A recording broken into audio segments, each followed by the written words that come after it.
Hi friends, welcome back to my channel HRS ideas. ఎలా ఉన్నారండి? అందరు బాగున్నారా? నేను కూడా చాలా బాగున్నాను. నా వీడియో కనుక మీ అందరికి నచ్చినట్లయితే లైక్ చేయండి, షేర్ చేయండి, సబ్స్క్రైబ్ చేసుకోవడం మటుకు మర్చిపోకండి. సో ఈ వీడియో వచ్చేసి సండే రోజు బోనాల వ్లాగ్ అనమాట.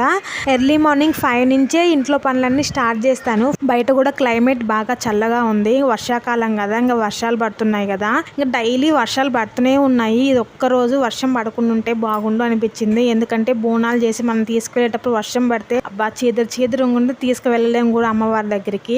ఇది ఒక్కరోజు పడకుండా ఉంటే బాగుండు అనుకున్నాను. ఇంకా 5 నుంచే ఇంకా స్టార్ట్ చేశాను పనులన్నీ. మనం అనుకుంటాం కానీ పండగ అని అది అటు వస్తుంది అటు వెళ్ళిపోతుంది. మనం ఎప్పటి నుంచో అనుకుంటాం, అమ్మో ఇప్పుడు పండుగ ఉంది, ఎన్ని పనులు చేసుకోవాలి, ఇంట్లో పనులు చేసుకోవాలి అని. ఏదైనా కానివ్వండి, ఇప్పుడు ఎప్పటి నుంచో చెప్తున్నాను ఆషాఢం బోనాలని, అటు వచ్చేసి అటు వెళ్ళిపోతుంది అనమాట. ఇంకా ఏదైనా ఇంకా దసరా అయినా, దీపావళి అయినా, సంక్రాంతి అయినా, ఏ పండుగ అయినా మనం ముందు నుంచే అనుకుంటాం అనమాట. నేనే కాదు, ప్రతి ఇంట్లో లేడీస్ అందరూ అలాగే అనుకుంటారు. అయ్యో ఈ పండుగ ఉంది కదా, ఇల్లు క్లీన్ చేసుకోవాలి, ఈ పని ఉంది, ఆ పని ఉంది, అవి తెచ్చుకోవాలి, ఇది తెచ్చుకోవాలని. ఫస్ట్ అయితే నేను కిచెన్ రూమ్ లో బాసనలన్నీ తోమేసి వంట బండ మొత్తం నీట్ గా కడిగి పెట్టుకుంటాను. ఎప్పుడైనా నేను ఎక్కడికైనా వెళ్ళాలి అన్నా, ఏదైనా పండుగ ఉంది అంటే మటుకు నైటే బాసనలన్నీ తోమేస్తాను.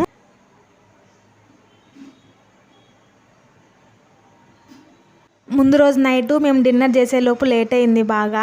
అందుకని అప్పుడు ఏం చేద్దాంలని పండుకొని నిద్రపోయాము. ఎర్లీ మార్నింగ్ లేచి పని అంతా చేసుకున్నాను.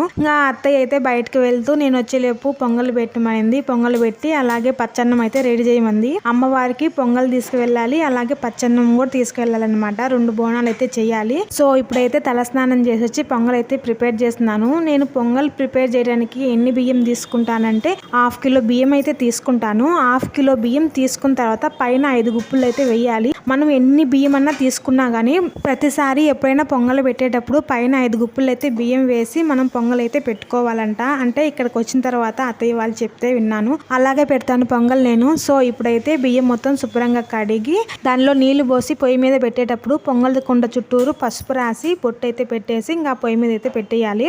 నెక్స్ట్ పచ్చన్నం కూడా రెడీ చేద్దామని ఇంకా ఒక పాత్రలో 2 గ్లాసులు బియ్యం అయితే తీసి శుభ్రంగా కడిగి ఇంకా పొయ్యి మీద అయితే పెట్టేశాను. ఇంకా నేను పొంగల్ కుండకు పూజించిన తర్వాత పసుపు అయితే మిగిలింది కదా, మిగిలిన పసుపు అయితే శుభ్రం కాళ్ళకైతే రాసుకున్నాను. ఇప్పుడైతే పొంగల్ కూడా రెడీ అవుతుంది. ఇంకా దీంట్లోకి బెల్లము పాలు అయితే వేయాలి. ఫస్ట్ పాలు పోసి అది పొంగొచ్చేంత వరకు ఉంచి తర్వాత బెల్లం అయితే తీసుకోవాలి. నేను 1/2 కిలో బియ్యం తీసుకున్నా కాబట్టి 3/4 కిలో దాకా బెల్లం అయితే తీసుకుంటాను. ఆ బెల్లాన్ని అయితే మొత్తం చాకుతో తరిమి పక్కనైతే పెట్టుకున్నాను. ఫస్ట్ పాలు అయితే పోసేస్తున్నాను. ఇంకా పాలు పోసి ఇంకా అది పొంగి వచ్చేంత వరకు ఉంచి ఆ తర్వాత బెల్లం అయితే వేస్తాను. కొంతమంది ఫస్టే బెల్లం కూడా వేస్తారు. సో అలా వేసినా కానీ బాగుంటుంది. కాకపోతే ఏంటంటే తురిమి పెట్టుకుంటే మనకి ఎమ్మటే అయిపోతుంది అనమాట పొంగల్ కూడా. అందుకని నేను ఫస్ట్ ఇంకా పాలు పోసి అది పొంగి వచ్చేదాకా ఉంచి ఇంకా తర్వాత అయితే బెల్లం వేస్తాను. పక్కన రైస్ కూడా అయిపోయింది. పచ్చన్నం అంటే ఇంకా దాంట్లో కొంచెం పసుపు అయితే వేస్తాము. అలాగే దానిలోకి ఇంకా తోటకూర ఫ్రై కూడా చేస్తారు. అంటే ఫస్ట్ బోనంకి వచ్చేసి పొంగల్ అన్నము, 2వ బోనం వచ్చేసి పచ్చన్నం అన్నమాట. ఇలా 2 ప్రిపేర్ చేసి పెట్టుకోవాలి. అత్తయ్య వచ్చేలోపు ఇంకా ఈ 2 ప్రిపేర్ చేసి పెట్టి మా సాయికి ఇంకా స్నానం చేయించి దేవుడి దగ్గర గుమ్మము అలాగే బయట గుమ్మం మొత్తం పూజించి బొట్టు పెట్టేసి అలాగే దేవుడి గదిలో మొత్తం పటాల దగ్గర ఉన్న పేపర్లన్నీ మార్చేసి కుందులన్నీ తోమి ఇంకా దీపరాజన అయితే చేస్తాను. ఇంకా అత్తయ్య వచ్చిన తర్వాత మిగతా పని అయితే చేస్తే ఆ లోపు మళ్ళీ నేను రెడీ అవ్వచ్చు.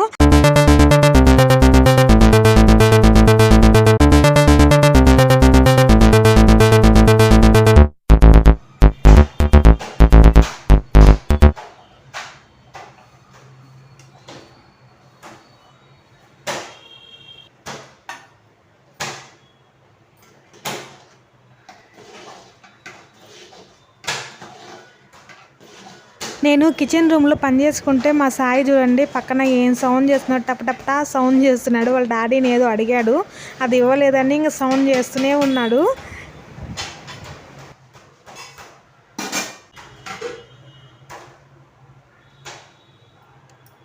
ఇంటి ముందైతే ఇలా సింపుల్గా ముగ్గు వేసి ఇంకా గుమ్మం అయితే పూజించాను. పైన అయితే డెకరేషన్గా కొన్ని పూలు అయితే కట్టాను. ఇప్పుడైతే బంతి పూలు కొనే వల్ల లేదండి, కాస్ట్ బాగున్నాయి. 1 కిలో పూల వరకు అయితే తీసుకొచ్చాము. గుమ్మం దగ్గర దేవుడు గుమ్మం దగ్గర అయితే కట్టేసాము. ఇంకా ఇక్కడ మేము బోనాలు అయితే పూజిస్తున్నాము రెడీ అయ్యి అత్త నేను. మా సాయి చూడండి వాళ్ళ డాడీ వీడియో తీస్తుంటే మధ్యలో ఎలా అల్లరి చేస్తున్నాడో. మా సాయి అయితే కావాలని వీడియో ముందుకు వచ్చి అలా చేస్తాడు ప్రతిసారి. అంతే, ఎప్పుడు వీడియో తీసినా కానీ అలాగే చేస్తాడు. చేస్తాడు వాడు. అంటే ఇంకా చిన్నపిల్లల తర్వాత అల్లరి చేస్తారు కదా, మా సాయి అయితే డబుల్ అనమాట. అల్లరిలో 1కి 2 చేస్తాడు. బోనాలు పూజించడం అయిపోయిన తర్వాత ఒక ప్లేట్లో అయితే పూలు, కొన్ని పండ్లు, పసుపు, కుంకుమ, ఒక గిన్నెలో అయితే పొంగలన్నం పెట్టుకొని ఇంకా బొడ్రాయి దగ్గరికి అయితే తీసుకువెళ్తున్నాము. ఇంకా నెక్స్ట్ వీడియో కంటిన్యూ ఉంటుంది, చూస్తూ ఉండండి.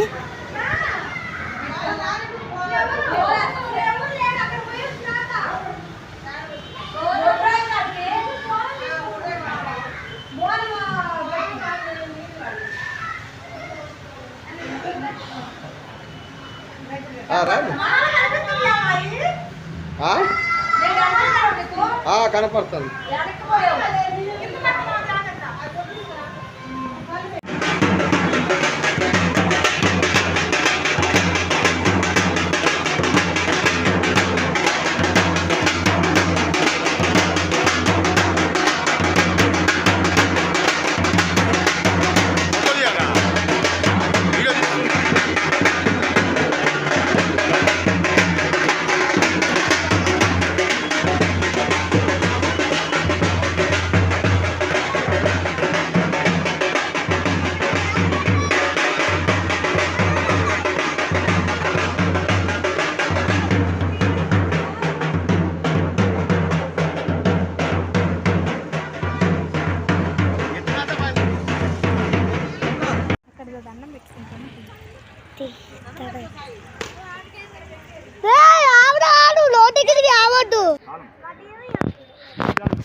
ఎల్లమ్మ తల్లి దగ్గరికి బోనాలు అయితే ఈ విధంగా రెడీ చేసాము.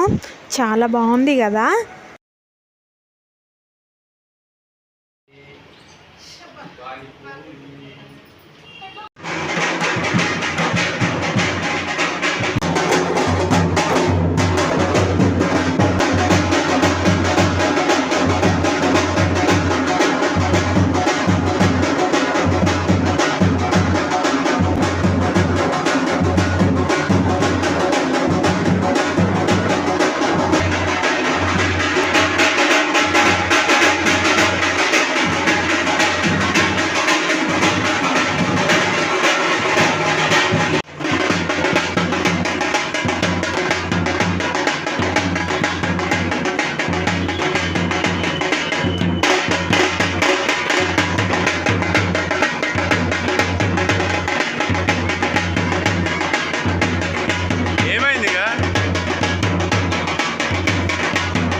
ఈ పిల్ల నాకు వీడియోలు తగలబెట్టి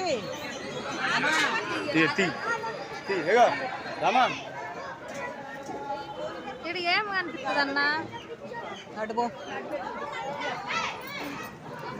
అటు సైడ్ అగరబత్తి వెలిగి బేసిన అయితే అగరబత్తి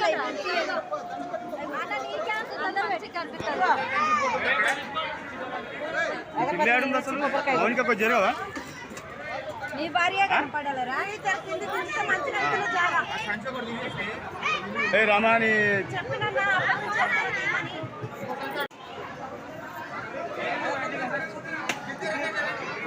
మౌనిక కొంచెం ఇట్రా నువ్వు కొట్లే ఇంకా పూజ మొత్తం కంప్లీట్ అయిపోయిన తర్వాత బయటకు వచ్చి కొంచెంసేపు కూర్చున్నాము. ఇంకా కూర్చున్న తర్వాత ఆంటీ వాళ్ళతో సరదాగా ఇలా వీడియో అయితే తీసానమాట. చాలా బాగా వచ్చినాయి కదా.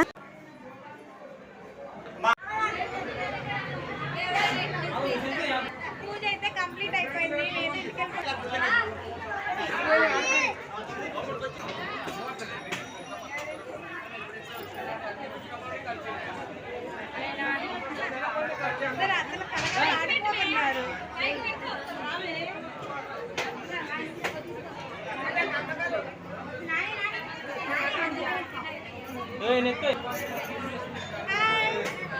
పూజ అయితే కంప్లీట్ అయిపోయింది. బోనాలు తీసుకొచ్చేసాము, సోమవారం పెట్టేసాము, వెళ్ళిపోతున్నాం ఫ్రెండ్స్. బాయ్.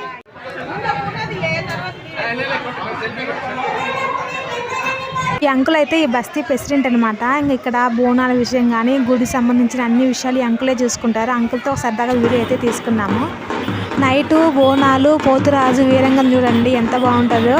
పోతురాజు చూడండి వచ్చే వాళ్ళని పోయే వాళ్ళని కొడతా ఉన్నారు. అమ్మో నాకు కిందకి పోవాలంటే అందుకే భయం వేసింది. పైనుంచి వీడియో తీస్తున్నాను. అంటే కొట్టడం అంటే గట్టి కొట్టాలండి, మామూలుగా